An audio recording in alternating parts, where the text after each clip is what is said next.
नागपुरातही आढळले 2 HMPV बाधित. खोकला आणि ताप असलेल्या 2 लहानग्यांचा अहवाल पॉझिटिव्ह. हॉस्पिटलमध्ये दाखल न करताही दोन्ही बाधित बरे झाल्याची डॉक्टरांची माहिती.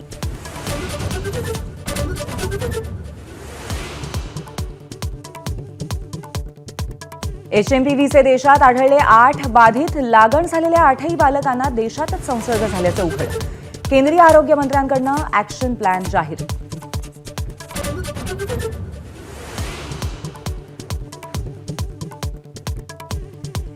राज्यामध्ये HMPV विषाणूंचा संसर्ग होऊ नये म्हणून टास्क फोर्स नियुक्तीसाठी नागपूर खंडपीठात याचिका. उद्या याचिकेवर सुनावणी.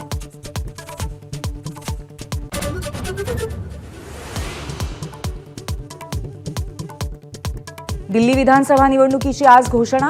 निवडणूक कार्यक्रम जाहीर करण्यासाठी दुपारी 2 वाजता आयोगाची पत्रकार परिषद.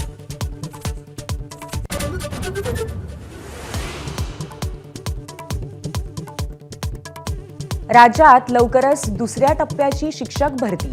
शालेय शिक्षण मंत्री दादा भुसे यांची माहिती. संस्था चालकांच्या आक्षेपानंतरही भरती पवित्र पोर्टलमार्फत.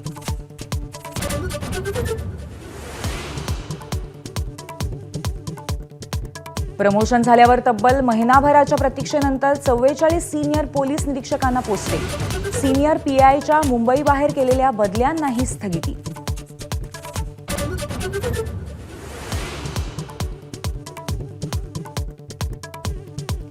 AC लोकलमधल्या फुकट्या प्रवाशांना आता 1000 रुपयांचा दंड.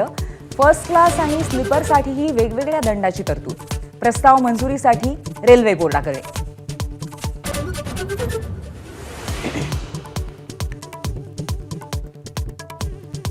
उत्तरेकडच्या हिमवर्षावाचा परिणाम म्हणून राज्यामध्ये पुन्हा एकदा थंडी वाढणार.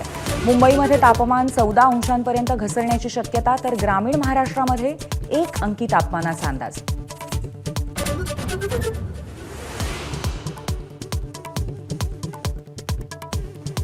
नेपाळमध्ये भूकंपाचा मोठा धक्का. चीन आणि भारतालाही धक्के. रिश्टर स्केलवरती तीव्रता 7. तिबेटमध्ये 9 जणांचा मृत्यू. ABP माझा, उघडा डोळे बघा नीट.